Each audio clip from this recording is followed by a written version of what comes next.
The concept that humanity is teetering on the edge of a third world war is no longer the domain of the lunatic fringe. Those of you who have been paying attention know that in reality, the war is already underway. In this video, we're going to examine the profiles of the key players and the alliances they've formed, expose their motives, and present evidence of crimes that they've already committed. All of our sources will be available in the link below. First, let's outline the basic alliances. Russia, China, and Iran have all explicitly sided with the Syrian government. Russia is providing air support, advanced anti-aircraft missile systems, heavy weapons, and training. Iran, for its part, has troops on the ground. For the time being, China is more preoccupied with the ongoing tensions in the South China Sea, and has not flexed its muscles in Syria as of yet. However, they should always be considered a wildcard variable. The current Iraqi government is also a wildcard. In 2015, they began to indicate where their loyalties lay in several meaningful ways. For example, they told the US government that new ground operations were not welcome, while at the same time announcing that they intend to look to Russia for military assistance. The list of countries pushing for regime change in Syria is a bit longer. The United States, France, England, Germany, Saudi Arabia, Jordan, Qatar, Turkey, and Israel. If seeing all these characters in bed together strikes you as strange, looking at their motives will clarify things considerably. There isn't just one motive for this bloodbath. Rather, there's a matrix of motives which intersect in some rather odd places. Of course, money had to play a role. In 2009, Qatar put forth a proposal to build a natural gas pipeline which would have passed through Saudi Arabia, Jordan, Syria, to Turkey, and into Europe. The president of Syria, however, rejected this proposal.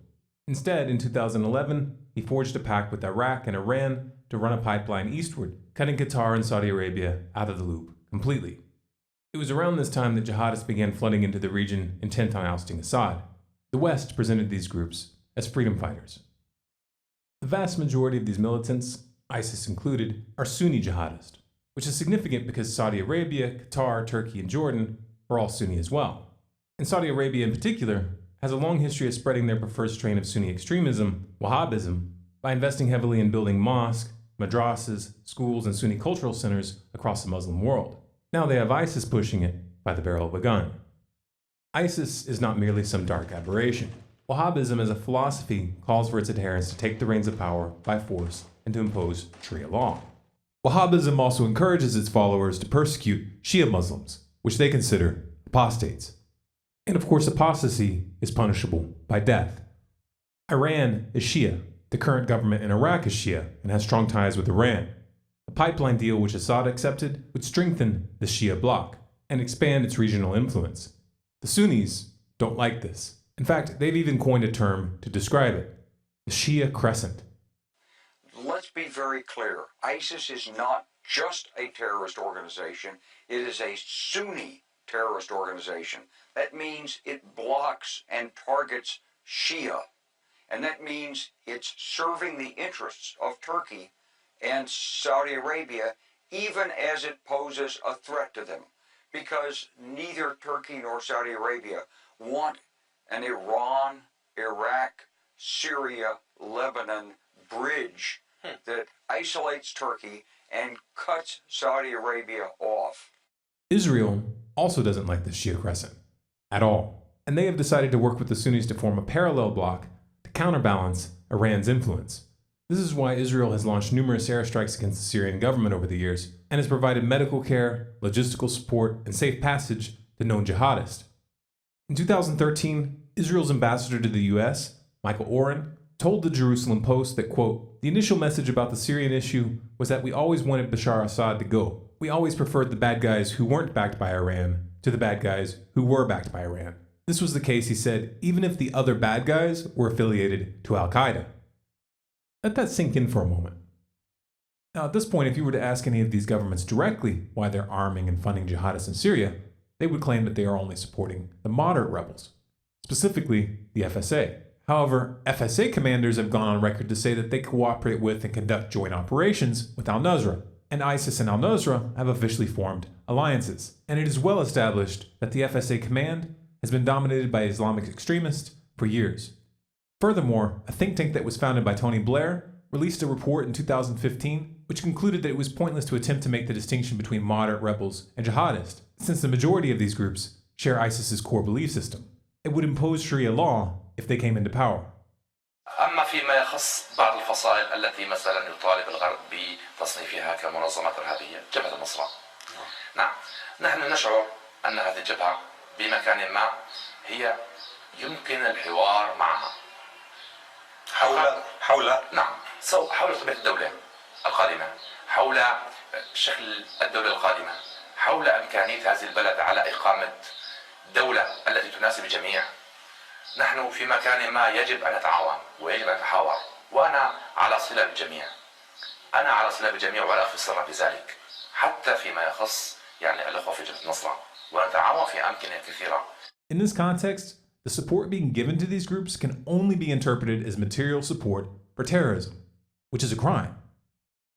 Now, the US government has been arming, funding, and training these extremists both covertly and overtly since 2011. However, the support would have been impossible without the assistance of the regional members of the anti-Assad axis. For years, Jordan has allowed the CIA to run training camps for militant groups and has granted those militants safe passage into Syria. Qatar has also hosted these camps. In 2014, PBS visited one of these training camps and interviewed some of the trainees. One of the fighters told the reporters they were being trained, quote, how to finish off soldiers still alive after an ambush. Finishing off wounded soldiers is a clear violation of Geneva Conventions. It's a war crime. This is the hallmark of a terrorist organization, not moderate freedom fighters. Turkey has been the primary route for material and personnel headed in and out of jihadist territory for many years. A blatant example of this was the 400 tons of weapons that were looted from Gaddafi's armories, shipped to Turkey, then moved into Syria in 2012. At this stage, it was already clear that the majority of these weapons were ending up in the hands of jihadists. But nobody seemed to care. Jordan, Saudi Arabia, and Qatar have also assisted in the transfer of heavy weapons directly to al-Nusra by flying hundreds of cargo flights into Syria.